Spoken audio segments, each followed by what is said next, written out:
Bienvenue sur cette session concernant les tableaux indexés. Alors avec les tableaux indexés, vous allez pouvoir stocker des objets qui seront référencés par index. Il est possible de référencer des objets de tout type dans un seul tableau. Par exemple, si on regarde ce tableau, on voit que les valeurs sont indexées par un chiffre qui commence toujours ici à 0. Ça correspond donc à l'index. L'indice 0 représente le premier élément d'un tableau ou d'une collection d'objets. Ici, on voit qu'à l'index 0, on a donc la valeur Paris. On peut donc dire que l'index 0 référence un objet de type chaîne de caractères et qui a pour valeur Paris.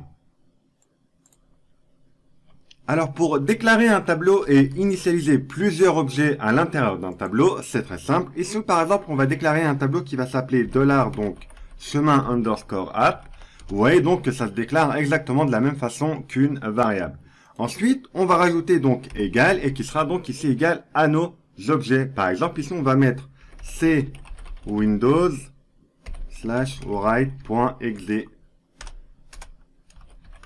Et ensuite, on va mettre virgule et on va mettre le deuxième objet qui sera c windows regedit.exe. Vous voyez, l'autocomplétion marche aussi avec l'emplacement des fichiers. On va rajouter à nouveau une virgule. Donc, quand vous rajoutez des virgules de cette façon, vous allez donc créer ce qu'on appelle une collection d'objets. Donc, un tableau qui va contenir ici plusieurs objets. Donc là, on a un premier objet qui correspond ici au chemin de cette application et un deuxième objet ici qui correspond au chemin de cette application. Rajoutons un troisième objet qui sera cette fois c Windows Notepad.exe. Alors vous voyez que si vous avez énormément d'objets à l'intérieur de votre collection d'objets, ça risque de vite devenir illisible. Donc il y a une méthode plus simple, c'est de pouvoir sauter à la ligne et d'améliorer la lisibilité de votre tableau. Vous voyez, quand on va à la ligne comme ça fonctionne très bien et PowerShell ne vous renverra pas d'erreur. Il ne faudra surtout pas oublier ici de séparer donc par des virgules. Là, on a donc créé une collection d'objets qui contient 3 objets. Maintenant, si je fais ici un chemin, si je fais $chemin underscore app.getType pour récupérer donc le type de ce tableau, on enregistre et on exécute. Et là, vous voyez donc qu'on est sur un objet donc qui est de type array, qui correspond donc à un tableau. Donc ici, on a affaire à un tableau. On a pu donc créer une collection d'objets. Alors maintenant, l'avantage d'avoir plusieurs objets à l'intérieur d'un tableau, c'est de pouvoir travailler sur l'ensemble de ces objets. Par exemple, ici, si je fais un get-item, $chemin underscore app, j'enregistre et j'exécute. Vous voyez que ici, j'ai pu récupérer les informations sur mes 3 objets ici. On a donc récupéré le mode et les différentes propriétés length, name et last write time. Vous voyez que ici, on n'a pas eu besoin de spécifier chaque fichier, mais étant donné qu'on les a spécifiés dans notre tableau ici, on a pu les récupérer directement de cette façon. Vous voyez, donc là, on récupère toutes les propriétés de ces fichiers ici. Maintenant, vous pouvez par exemple récupérer une propriété spécifique. Par exemple, si je mets .creation time, je vais récupérer la propriété creation time de ces 3 fichiers ici. J'enregistre et j'exécute. Et donc là, hop, ici, il me renvoie une erreur parce qu'on l'a pas fait correctement. Ici, donc, il faut mettre entre parenthèses ici notre getItem sur $chemin app et .creation time. Autant pour moi, c'était donc une erreur de syntaxe. On exécute ici à nouveau. Et là, vous voyez que j'ai pu récupérer la propriété creation time de ces 3 fichiers ici. Regardez ici, donc, on a là les informations donc qui correspondent à la propriété creation time de ces 3 fichiers ici. Alors maintenant, admettons que vous souhaitez connaître la taille de votre tableau. Vous souhaitez par exemple savoir combien d'objets possède votre tableau. Eh bien, vous allez utiliser $chemin underscore app et vous allez utiliser la propriété count. On enregistre et on exécute. On va descendre ici un peu plus bas. On exécute. Et là, vous voyez qu'il me renvoie 3. Pourquoi? Eh bien, tout simplement parce que notre tableau possède 3 objets. Voilà donc comment faire pour récupérer la taille d'un tableau. Alors maintenant, si vous souhaitez récupérer l'intégralité du tableau, il suffit tout simplement de l'appeler par son nom, de cette façon ici. On enregistre et on exécute. Et là, vous voyez que vous avez récupéré donc le contenu de vos objets ici. Alors maintenant, admettons que vous souhaitez par exemple afficher une valeur précise du tableau. Donc je vous avais dit que ces informations ici, ces objets sont référencés par un index. Donc si vous souhaitez récupérer l'information qui se trouve à l'index 0, qui est celui-ci, vous allez mettre ici entre crochets l'index. Donc vous tapez le nom de votre tableau, suivi des crochets ici, et à l'intérieur de vos crochets, vous allez mettre l'index que vous souhaitez récupérer. On enregistre et on exécute. Et là, vous voyez qu'on a récupéré l'objet qui se trouve à l'index 0, qui correspond bien à celui-ci. Pareil, si vous souhaitez récupérer l'index 1, on met 1 ici, on enregistre et on exécute. Et là, vous voyez qu'on a récupéré l'objet qui se trouve à l'index 1, qui correspond bien ici à 1. Donc 0, 1, 2. Maintenant, admettons que vous souhaitez récupérer par exemple plusieurs objets. Eh bien, vous allez tout simplement ici mettre vos index et vous allez les séparer par une virgule. Par exemple, si je souhaite récupérer l'index 0, virgule, l'index 1. On enregistre et on exécute. Et donc là, vous voyez qu'on a récupéré ce qui se trouve à l'index 0 et à l'index 1. Si je remplace ici le 1 par le 2, j'enregistre et j'exécute. Vous voyez qu'on a cette fois récupéré l'index 0 qui est celui-ci et l'index 2 qui est donc celui-ci. Donc ça c'est pour récupérer des informations ou plusieurs objets donc de votre tableau. Alors maintenant il y a une méthode qui est intéressante. Dans ce cas elle est donc dans ce cas présent elle n'est pas très pertinente, mais je vous la montre quand même. Elle peut être utile pour d'autres besoins que vous aurez peut-être besoin de faire. Alors ici ça sera la méthode donc point for each. Donc ici on est en train de dire pour chaque objet de notre collection d'objets, on va appliquer une méthode qui sera par exemple ici toUpper. Donc je vous le répète, dans ce cas c'est pas très pertinent, mais là c'est juste pour vous montrer que cette méthode existe et qu'elle peut être très intéressante. Donc là ce qui va se passer, c'est que pour chaque objet de notre collection d'objets, eh bien on va tout mettre en majuscule. On enregistre et on exécute. Et là vous voyez que de minuscule ici, on est passé à majuscule ici. Alors maintenant, admettons que vous souhaitez modifier une valeur précise. Eh bien, vous allez tout simplement ici mettre le nom de votre tableau. Vous allez mettre vos crochets pour spécifier l'index à laquelle vous souhaitez modifier les informations. Par exemple, ici, on va mettre l'index 0.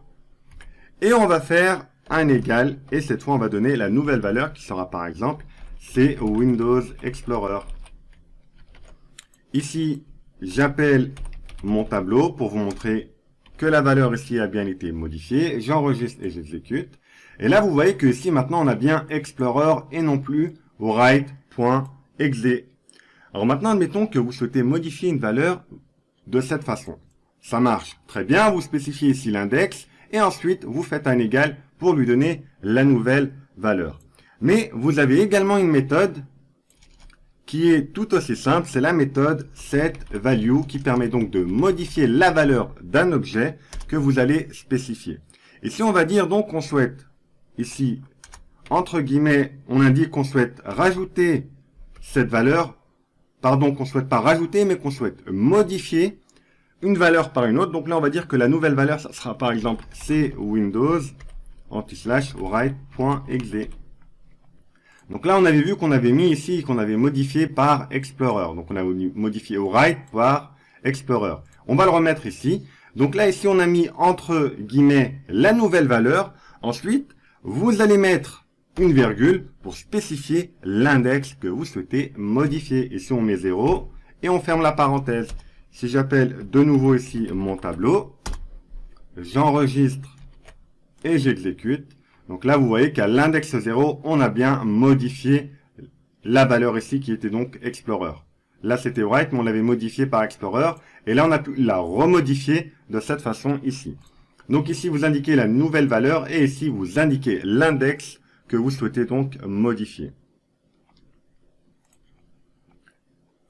Alors, admettons que vous souhaitez récupérer l'index d'un objet. Eh bien, vous allez ici récupérer votre tableau et vous allez utiliser la méthode indexOf. Vous voyez, ça ressemble aux chaînes de caractères, c'est très ressemblant. Index off, et on va dire qu'on souhaite récupérer l'index, par exemple, de notre objet qui est cwindows /regedit.exe. On ferme la parenthèse, on exécute, on enregistre et on exécute. Et donc là, vous voyez que ici, on a -1. Alors donc là, il nous a retourné -1 parce que dans ce cas bien précis, ici, on avait une majuscule. Donc je vais remettre ici un C en minuscule. Donc je vous avais dit que PowerShell est insensible à la casse, mais dans des cas bien précis comme celui-ci, il peut être sensible à la casse. J'enregistre ici à nouveau et j'exécute à nouveau mon script. Et là, vous voyez qu'il me renvoie 1. Donc là, on a récupéré l'index de notre objet regedit qui est bien le 1. Et oui, donc n'oubliez pas, ça commence à 0 et 1. Si je mets ici, donc à la place de regedit, je mets notepad, j'enregistre et j'exécute, vous voyez qu'il me renvoie 2. Donc notepad se trouve à l'index 2.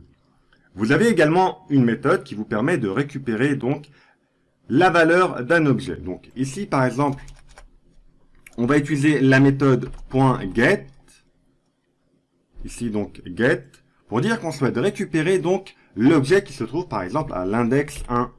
On enregistre ici et on exécute.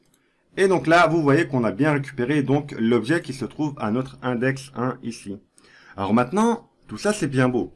Mais admettons que vous souhaitez par exemple récupérer une méthode ou une propriété d'un objet ici bien précis. Donc là, de cette façon, on accède ici à l'intégralité du tableau. Admettons par exemple que vous souhaitez récupérer la propriété de l'objet qui se trouve à l'index 0 ou la méthode. Ce qu'il faudra faire, ce sera de mettre entre crochets donc l'index de l'objet auquel vous souhaitez accéder aux propriétés et méthodes. Par exemple, on va dire qu'on souhaite récupérer donc la propriété length de l'objet qui se trouve à l'index 0. Donc ici, on va mettre .length. On enregistre et on exécute. Et là, vous voyez qu'il me renvoie 20. 20 qui correspond donc ici à 20 caractères de notre objet ici. Alors maintenant, admettons que vous souhaitez par exemple ici modifier la lettre C par la lettre H. Eh bien, vous allez tout simplement, donc je vous le répète, hein, ça ressemble très fortement aux chaînes de caractères. Donc dans ce cas, on va utiliser la méthode replace et on va dire qu'on souhaite par exemple modifier ici notre objet à l'index 0. On va dire qu'on souhaite par exemple modifier le C. Ici, donc, on met entre guillemets C, virgule, pour dire qu'on souhaite le modifier par le H. Ici, donc, on enregistre et on exécute. Et donc là, vous voyez que maintenant, ici, on a bien remplacé notre C par le H. Alors là, par contre, PowerShell nous renvoie un nouvel objet. Il n'a pas vraiment modifié l'objet qui se trouve ici. Si vous souhaitez faire une modification définitive, il faudra ici, donc, mettre $ ici, $chemin apps, les crochets et l'index, et vous allez mettre égal, tout simplement. Donc de cette façon, vous allez modifier définitivement l'objet qui se trouve à l'index 0 ici. Donc dans l'autre cas, on a dit qu'on souhaite modifier le C par un H. Donc ça sera plus la lecteur d'accès C, mais la lettre H. On enregistre ici, je vais appeler le tableau, j'enregistre et j'exécute. Donc là, vous voyez que ici, on n'a plus non plus C, mais on a bien le H ici. Alors, je vous avais dit qu'un tableau pouvait donc référencer des objets de type différents. Eh bien, regardez par exemple, si je déclare un tableau $tab, qui sera égal par exemple à Paris, virgule, un entier, 75, virgule, un caractère. Un tableau peut également contenir un tableau, mais ça, on le verra dans la formation avancée. On verra ça dans la formation perfectionnement. Donc là, regardez ce qui va se passer. Si j'appelle mon tableau, ici, hop, on enregistre. Là, vous voyez qu'on a bien référencé des objets de différents types. Si je récupère ici la méthode getType sur l'index 0, j'enregistre et j'exécute. Vous voyez que si on a une chaîne de caractères. Si je récupère l'index 1, si j'enregistre et j'exécute, vous voyez que si un entier. Ça prouve bien donc que votre collection d'objets peut être de différents types. Alors maintenant, admettons que vous souhaitez par exemple récupérer le dernier objet de votre tableau. Eh bien, entre crochets, il faudra mettre -1 qui correspond donc ici au dernier objet de votre tableau. On enregistre et on exécute. Là, vous voyez qu'on a bien récupéré le A. Et si vous souhaitez récupérer l'avant-dernier, vous allez mettre moins 2. On enregistre et on exécute. Et vous voyez qu'on récupère l'avant-dernier. Donc là, vous avez compris, moins 1 pour le dernier, moins 2 pour l'avant-dernier, moins 3 pour celui-ci, etc., etc. On parcourt le tableau à l'inverse. Alors, voilà donc pour ce qui est des tableaux. Merci d'avoir suivi cette session et je vous dis à bientôt pour une prochaine session.